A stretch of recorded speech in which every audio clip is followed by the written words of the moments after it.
Niti Dharma, meniti jalan nalar, bukan sekedar menerima warisan keyakinan.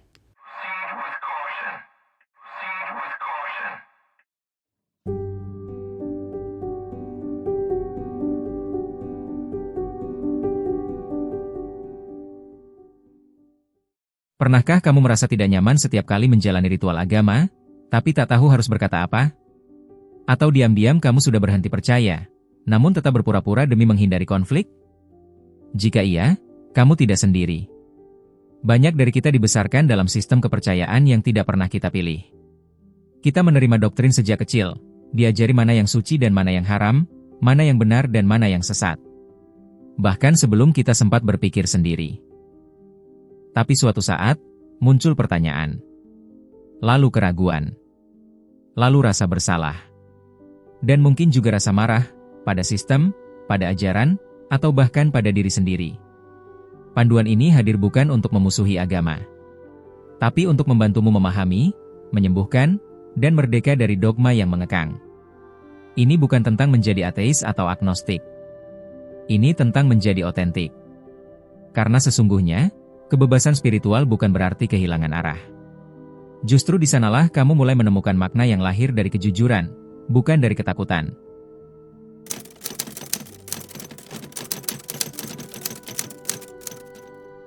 Ada luka yang tidak berdarah. Ada luka yang tak terlihat, tapi mengendap dalam pikiran dan tubuh selama bertahun-tahun. Dan seringkali, luka itu justru datang dari tempat yang kita anggap suci. Sejak kecil, kita diajari untuk merasa takut, takut dosa, takut Tuhan, takut neraka. Kita diajari bahwa kita kotor, pendosa, tidak layak. Kita harus patuh. Harus tunduk. Harus percaya, bahkan ketika hati kita tidak sepenuhnya mengerti. Sebelum kita tahu cara membaca, kita sudah disuruh menghafal ayat suci. Bahkan sebelum kita tahu arti kebenaran, kita sudah dicekoki kisah-kisah kitab suci sebagai mutlak benar, tidak boleh dipertanyakan, apalagi dibantah. Tubuh kita pun bukan milik kita. Anak laki-laki dipaksa disunat, tanpa ditanya apakah itu keinginannya sendiri. Anak perempuan dipaksa mengenakan hijab, bahkan sebelum tahu apa itu kehendak bebas, bahkan sebelum mengenali rambutnya sendiri sebagai mahkota tubuhnya. Semua ini dilakukan demi Tuhan, katanya. Tapi tidak ada yang pernah bilang bahwa semua ini bisa melukai jiwa. Bahwa merasa selalu diawasi bisa memicu kecemasan kronis. Bahwa diajari untuk tidak mempercayai diri sendiri bisa membuat kita kehilangan arah. Bahwa takut mempertanyakan berarti membunuh rasa ingin tahu yang paling alami dalam diri manusia. Semua luka ini dianggap normal. Kamu menderita?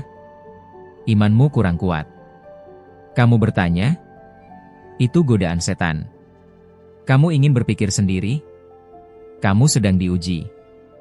Begitulah cara sistem dogma bekerja. Ia menumbuhkan ketakutan, lalu menjual keselamatan. Ia menciptakan rasa bersalah, lalu menawarkan pengampunan. Kita tidak pernah diberi kebebasan berpikir, hanya diberi rasa takut agar tetap berada dalam kandang. Tapi bagaimana jika kamu mulai menyadari bahwa luka-luka ini bukan salahmu? Bahwa kamu tidak berdosa hanya karena bertanya? Bahwa kamu tidak sesat hanya karena ingin merdeka? Menyadari luka spiritual adalah langkah pertama. Karena dari kesadaran inilah, kebebasan sejati mulai tumbuh.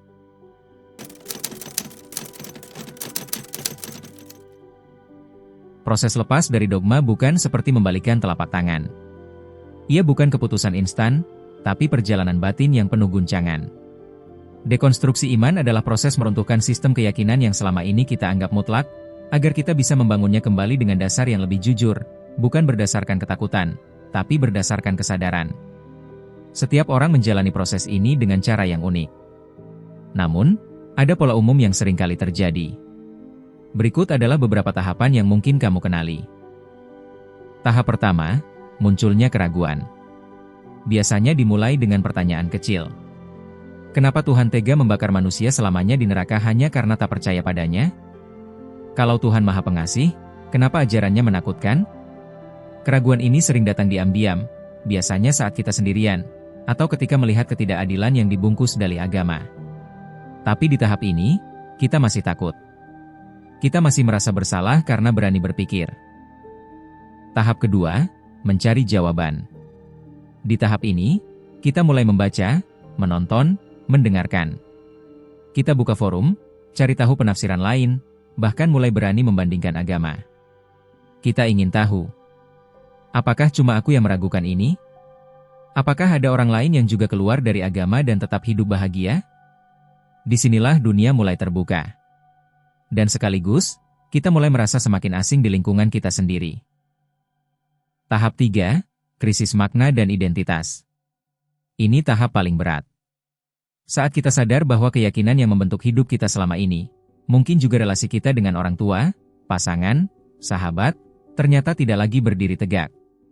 Kita merasa hampa. Kita kehilangan tempat berpijak. Kita tidak lagi percaya, tapi juga belum tahu harus percaya pada apa. Ini adalah tahap kekosongan spiritual. Tapi jangan takut. Kekosongan ini bukan akhir. Ini adalah ruang kosong yang perlu disiapkan sebelum sesuatu yang baru tumbuh. Tahap keempat, marah, kecewa, dan sedih. Setelah kosong, sering datang gelombang emosi. Kenapa aku dibohongi? Kenapa orang-orang terus memaksa aku percaya? Kenapa aku harus berpura-pura bertahun-tahun? Tahap ini penting. Biarkan semua perasaan itu keluar. Jangan ditekan. Karena kemarahan yang lahir dari kesadaran bukan kebencian. Ia adalah tanda bahwa kamu mulai peduli pada kebenaran, bukan versi mereka, tapi versi yang kamu rasakan sendiri. Namun satu hal yang perlu kamu ingat. Jangan salahkan orang tuamu. Jangan benci guru agamamu. Mereka pun hanya meneruskan apa yang pernah diajarkan kepada mereka. Mereka juga pernah menjadi anak-anak yang takut neraka, yang tidak berani bertanya, yang memaksakan iman karena takut kehilangan cinta Tuhan. Mereka sama seperti kamu, sebelum mengalami kesadaran. Dan mungkin, suatu hari nanti, mereka pun akan melewati proses ini juga. Bukan lewat paksaan, tapi lewat pertumbuhan batin yang muncul dengan sendirinya. Tahap kelima, membangun ulang diri dan spiritualitas. Setelah badai emosi, biasanya datang masa tenang. Bukan karena semua pertanyaan sudah terjawab, tapi karena kita mulai berdamai dengan ketidaktahuan. Kita tak lagi butuh jawaban mutlak. Di tahap ini, kamu mulai merancang sistem nilai sendiri. Bukan berdasarkan surga atau neraka, tapi karena kamu percaya bahwa menjadi baik adalah pilihan yang selaras dengan nurani. Kamu mulai menyadari bahwa hidup bisa tetap bermakna tanpa Tuhan. Bahwa cinta, belas kasih, dan kejujuran tidak membutuhkan kitab suci. Setiap orang melewati tahapan ini dalam tempo yang berbeda. Ada yang cepat. Ada yang butuh waktu bertahun-tahun. Tidak ada yang salah. Yang penting adalah ini. Kamu tidak gagal karena kehilangan iman. Justru kamu sedang menemukan dirimu yang paling jujur.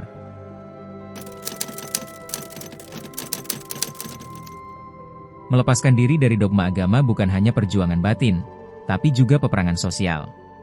Keluarga, teman, bahkan komunitas yang selama ini menjadi bagian hidupmu bisa menjadi sumber tekanan terbesar. Memahami tekanan yang kamu hadapi. Mereka yang kamu cintai mungkin merasa takut kehilanganmu. Mereka khawatir kamu tersesat. Mereka menganggap bahwa iman adalah identitas dan warisan yang tak boleh hilang. Seringkali, tekanan datang dalam bentuk pertanyaan yang menghakimi, nasihat yang terkesan memaksa, ancaman sosial, bahkan pengucilan. Rasa bersalah yang dipelintir untuk membuatmu kembali. Strategi menghadapi tekanan. 1. Tetapkan batas yang sehat. Kamu berhak menjaga kesehatan mental dan emosionalmu. Kalau diskusi sudah memicu konflik, jangan takut untuk mengalihkan pembicaraan atau berhenti berdebat. 2. Pilih kata dengan bijak. Buat narasi yang sopan tapi tegas. Contohnya, aku sedang dalam proses memahami diri, mohon dihargai perjalanan ini. Aku tidak bermaksud menentang, hanya ingin jujur pada perasaanku. 3. Cari dukungan di komunitas sehat.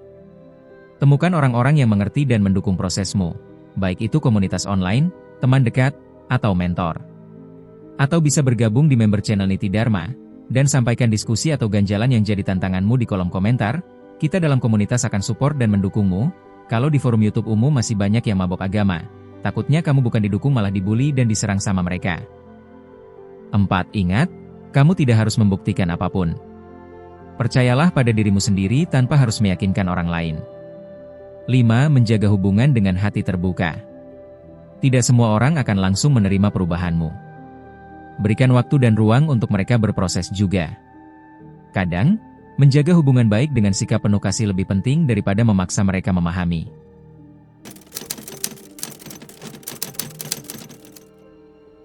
Setelah melewati dekonstruksi, muncul pertanyaan besar. Kalau tidak ada Tuhan, lalu untuk apa hidup ini? Pertanyaan itu tidak muncul karena hidup benar-benar kosong. Ia muncul karena selama ini kita diajari bahwa hidup hanya bernilai jika ada yang mengawasi. Bahwa moral hanya ada jika ada pahala dan dosa. Bahwa cinta hanya suci jika atas nama Tuhan. Kita hidup dalam kerangka berpikir yang selalu butuh otoritas di luar diri. Dan ketika otoritas itu kita lepaskan, mendadak segalanya terasa hampa. Tapi justru di titik inilah, kamu punya kesempatan luar biasa. Untuk membangun makna hidup yang lahir dari dalam dirimu sendiri. Makna hidup tidak harus dikasih, bisa diciptakan. Kita terbiasa berpikir bahwa makna itu harus ditemukan seperti harta karun tersembunyi. Padahal, makna bisa diciptakan. Melalui pengalaman, keterhubungan, dan kejujuran pada diri sendiri. Kamu bisa memilih menjadikan cinta sebagai pusat hidupmu. Atau kebaikan. Atau pencarian pengetahuan. Atau ketenangan batin. Dan semua itu sah, meski tidak tertulis di kitab suci manapun. Spiritualitas tanpa Tuhan dari agama. Tanpa Tuhan dari dogma agama, bukan berarti kamu kehilangan spiritualitas. Spiritualitas sejati adalah kesadaran bahwa kamu hidup, hadir, dan terhubung dengan semesta. Ia bisa hadir lewat keheningan, lewat meditasi, lewat duduk sendiri di bawah pohon, atau saat memeluk seseorang dengan sepenuh hati. Kamu tidak butuh konsep langit untuk merasakan keajaiban. Cukup hadir sepenuhnya, dan kamu akan tahu. Ada sesuatu yang agung dalam segala sesuatu. Menjadi baik tanpa ancaman. Kebaikan tidak membutuhkan ganjaran pahala. Empati tidak lahir dari takut siksa api neraka. Kamu bisa memilih untuk tidak menyakiti, karena kamu tahu rasanya disakiti. Kamu bisa memilih untuk jujur, karena kamu tahu dunia ini butuh kejujuran. Moralitas sejati tumbuh dari kesadaran, bukan dari dogma. Menciptakan ritme hidup yang bermakna. Tanpa ritual agama, kamu bebas merancang rutinitas yang membumi dan menyentuh. Mungkin kamu akan memulai hari dengan meditasi, bukan doa. Mungkin kamu akan membuat jurnal harian, menulis afirmasi, berbincang dengan diri sendiri. Atau sekadar duduk diam, dan berkata dalam hati, hari ini aku hadir. Dan itu sudah cukup. Tuhan versi agama boleh tidak ada. Tapi hidup tetap ada. Cinta tetap ada. Keindahan tetap ada. Dan kamu, tetap ada. Dan selama kamu ada, kamu selalu bisa menciptakan makna.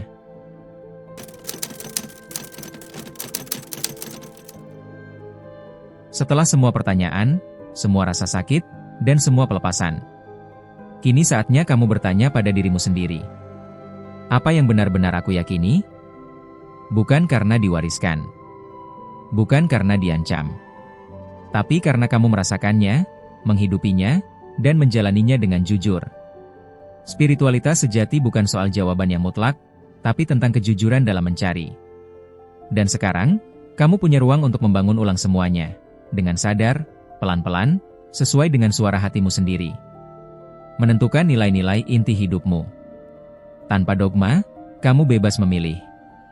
Tapi bukan berarti tanpa arah. Cobalah tanyakan ini pada dirimu.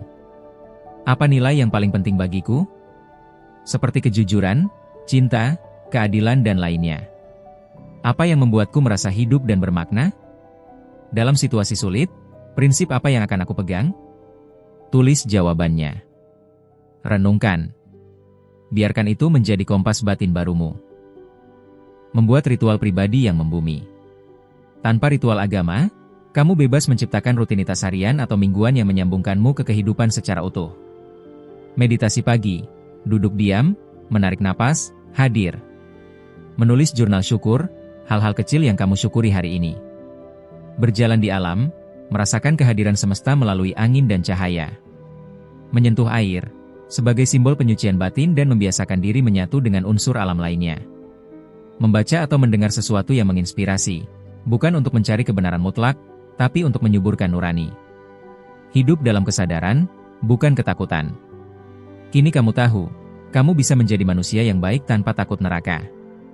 Kamu bisa hidup dengan cinta tanpa berharap surga. Dan kamu bisa merayakan hidup ini tanpa harus menjawab semua misteri. Kesadaran adalah pusat spiritualitas barumu.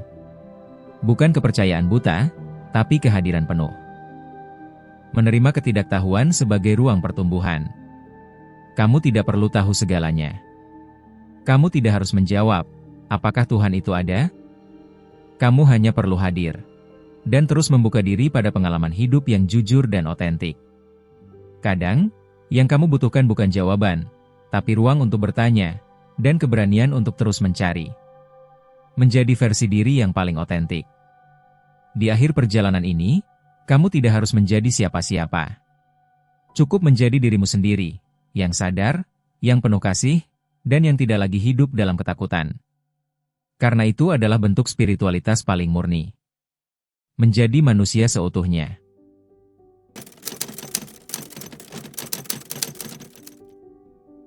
Jika kamu sampai pada tahapan ini, itu berarti kamu sudah menempuh perjalanan yang tidak mudah.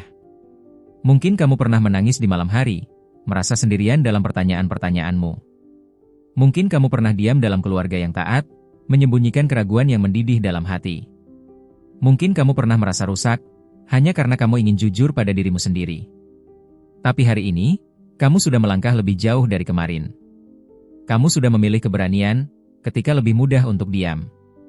Kamu sudah memilih kejujuran, ketika lebih nyaman untuk ikut arus. Dan yang paling penting, kamu sudah mulai mencintai dirimu, apa adanya, tanpa syarat, tanpa takut. Kamu tidak gila. Kamu tidak sesat. Yang kamu alami adalah proses spiritual paling murni. Melepaskan ilusi demi menemukan keaslian. Membongkar bangunan dogma demi membangun kesadaran baru. Dan tidak semua orang siap untuk itu. Tapi kamu siap. Itulah kenapa kamu berbeda. Itulah kenapa kamu merdeka. Ada banyak yang seperti kamu. Kamu tidak sendirian. Di luar sana, ada banyak jiwa yang juga sedang mencari. Ada yang baru mulai bertanya. Ada yang sedang menata luka. Ada yang, seperti kamu, mulai menemukan jalan baru. Dan semakin banyak dari kita yang berani bicara, semakin banyak yang akan merasa aman untuk berpikir. Kita bukan musuh iman. Kita hanya ingin hidup dengan jujur. Pesan terakhir. Jika suatu hari kamu rindu doa, kembalilah ke keheningan. Jika suatu hari kamu rindu Tuhan, pandanglah matamu sendiri di cermin. Dan jika suatu hari kamu merasa tersesat lagi, ingat, kamu pernah sampai sejauh ini. Dan kamu akan sampai lebih jauh lagi. Karena kamu tidak sendiri. Dan kamu tidak pernah benar-benar hilang. Kamu hanya sedang pulang ke dalam dirimu yang paling sejati.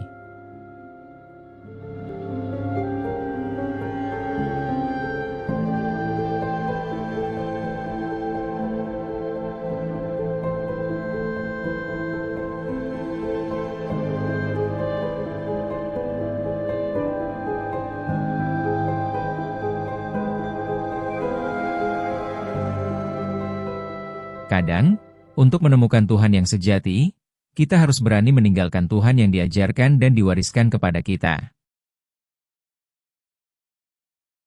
Bagi kamu yang suka membaca dan ingin memperdalam perjalanan ini, kami telah menulis e-book Dekonstruksi Iman, panduan reflektif untuk melepaskan diri dari dogma.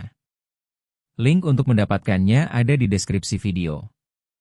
Buku ini bukan hanya panduan untuk membongkar dogma, tapi juga dilengkapi latihan pemulihan diri, untuk membantu menyembuhkan luka batin akibat tekanan spiritual dan keagamaan.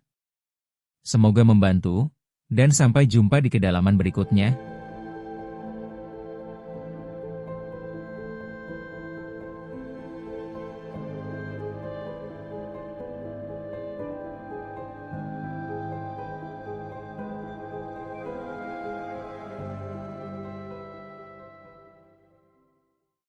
Kalau kamu suka video ruang refleksi seperti ini, jangan lupa subscribe dan nyalakan notifikasinya.